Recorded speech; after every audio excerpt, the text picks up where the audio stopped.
Суперхикс во Струмица. Добро Така е. дојдовте на фестивалот. Видиш, ја прво дознав дека свест сушност значи свест.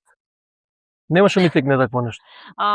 Многу од струмичани ние се прашувавме зошто свест, зошто не свест. Не, логично е да е Струмица фест, ама бидејќи свест добива сега многу значење со. И браво, веројатно треба да асоцира на подигнување на културната свест на Струмица и околината. И секој чест за ова што се работи овие неколку денови. Да. Како се чувствувате вие пред настап? Знам дека не ви е прв пат да настапувате пред струмичката публика. Како ја доживувате струмичката публика? Најпрво? Не, види, ние сме настапували многу пати во овие 32 години во Струмица. Ја би го одбудил тој еден фестивал, како беше денови на Струмица Open Fest, мислам дека сикаше, не знам дали тоа се уште предходно, да. Предходно. И на Струмичкиот площад биваме еден од најпознатите настани таа некоја 2011-12, Африка беше многу актуелна, и има една снимка на YouTube кој не ја видел, нека побара.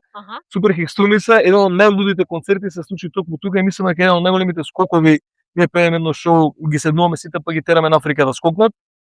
Тоа се случи токму во Струмица на площадот. Така што Струмица е една топла, една супер публика, една гостопримлива публика и очекуваме такво нешто да биде да се случи денеска. А последен пат сме настапиле пред 4 или 5 години, не сум баш сигурен, во истиот овој парк, меѓутоа бината беше натаму и тоа беше едно коронално време кое што и рековме тогаш дека тоа не го сметаме баш за природен концерт и мораме да го повториме 4-5 години подоцна ќе го повториме. Јас се сеќавам на вашиот настап, да, точно беше пред 5 години. Така. Јас бев дел од организација, меѓутоа бев и на настапот, навистина беше убаво, но беше жално бидејќи беше корона. Да, чудно беше тоа, некако луѓе седеа на одредени места, од страна други луѓе гледаа кои што случајно минува и тоа е време кое што особено музичарите сакаат да го заборават час поскоро затоа што не беше баш среќно за нас. Да, меѓутоа вашата енергија дефинитивно се чувствуваше и тогаш. Што е тајната? Што е како вие како бенд сте толку сплотени, имате таква енергија на сцена кога ќе излезете? Тоа ја чувствува и самата публика. Па недозволени супстанции. Недозволени супстанции, многу алкохол, многу нерегулирани средства и така натаму кои што ги користиме, разна хемија. Деца не слушаат. Разна хемија. Деца не. Не слушавам. Се шегувам, да, ова може да ви звучи слободно, ама шега е ова, не. Едноставно нема тука магична формула. Овој бенд кој што постои од 94-та година. Сами на себе се честитаме повремено како сме издржале, сега моментално денеска сме 8 луѓе, не знам дека колку сме на бина, 9-10.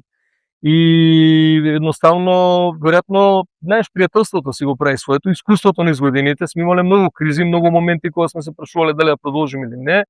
Сето тоа е зад нас, веќе сме стабилни, зрели, мажи до од нас средовечни и веќе мислам дека тие некои моменти се минато, искам да ти кажам. Бевме во една криза дали да продолжиме понатаму или не, ама мислам дека тоа е зад нас. Така. И ќе продолжиме. Само уште накратко ме интересира, 3 децении сте на македонската сцена.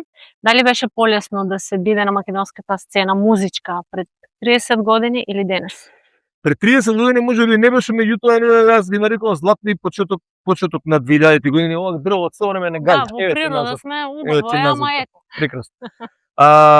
Супер амбиентов овде и ќе биде малку посвидиш вечер тоа ме раде. Инаку да, за мене златните години на македонската сцена, мене тоа пет дали е рок-н-рол сцената, гаражни бендови или слично, се некаде крајот на 90-тите, почетокот на 2000-тите. Мислам дека тогаш и медиумите и публиката и самите простори, културни простори живеа, работеа, радијата, телевизиите емитуваа постојано македонска музика. Мислам дека тоа беа златните години и ние имавме таа среќа тук на првиот албум да го објавиме во 2001, па во 2003, вториот Трумано, па потоа имавме лајв албум, свиравме на Скопскиот сајам неколку пати, самостоен концерт 2012, најголемиот во Метрополис Арената, кој што за жал ја немаме повеќе во Скопје.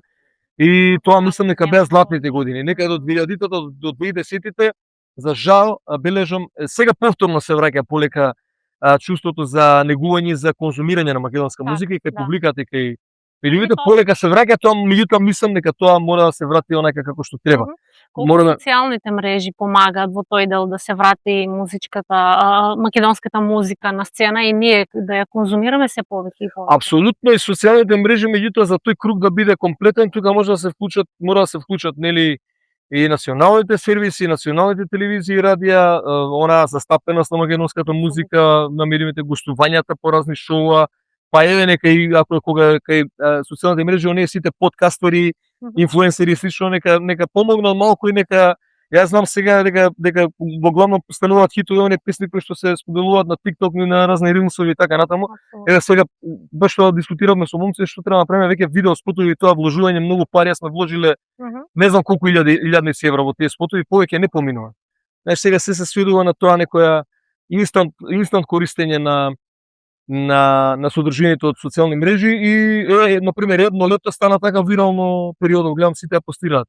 Онаа прекрасна тема која што имаме преработена од Александра Джембазов, денеска тема, повторно актуелна, дали некој има постирано и стана вирално. Така да нам е мисија искрено да допреме малку до помладите генерации. Мислам дека не познаваат. Јас овде ќе ве демантирам за тоа што младите и те како ги знаат вашите хитови. Имате безвремени хитови. Ќе видиме вечером. Например, Африка е нешто што секој еден го знае. Како се создава безвремен хит? Значи сега ќе ти кажам, нема формула за тоа. Тоа едноставно се оставаат песните да пливаат во морето на сите песни, секој си го наоѓа своето место. Но не знам, ја мислам дека генерацијата помлади можда би ги отпеале цела и глупави песни, и тоа не сум јас и Африка и така натаму, ама мислам дека не знаат кои сме. Знаеш, мислам дека не знаат како звук го знаат, како песна ја знаат, меѓутоа не немаат доволно запознаено. Така што се имаме на песните. И суштината на песните, она што е многу важно, што не го гледам каде нешто ги изведувачи многу, порака малку за развој на свеста, културата, однесувањето. Тоа сакам да го слушнам малку. Секој чест овие млади изведувачи, Пајак, не знам, Јанг Деди и слично, не знам, Лара Иванова и така натаму, ги следаме младове, меѓутоа малку ми фали една недостатъчно една порака од нив, знаеш. Така. Не се баш најсрекни тие како млади генерација. Ние која се чувствуваме така, сето тоа го ставаме во песна веднаш. Да, и тоа се чувствува. Со таа цел и фестивалот овие 3 денови се прави да се подигне нели и свеста и за музиката и за културата. За крај не би те задржувала многу за тоа што нели треба да се подготвувате за настап, што да очекуваме на Струмичани од вас. Знам дека ќе биде добро. Ништо, лудно се журка стандардно она што го очекуваме, не сме биле одамна, ќе се потрудиме максимално да ги дигнеме сите на нозе, да го направиме оној позитивен скок и да се помераме најубаво во Струмица, не на улица, ама во парк. Во парк. Во парк, да. На ова убавина. Сега ќе малку да јадеме нешто, да пимнеме, не претерано, затоа што мораме да бидеме подготвени за вечерот. Кажа.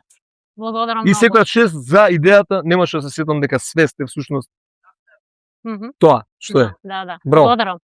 Благодарам.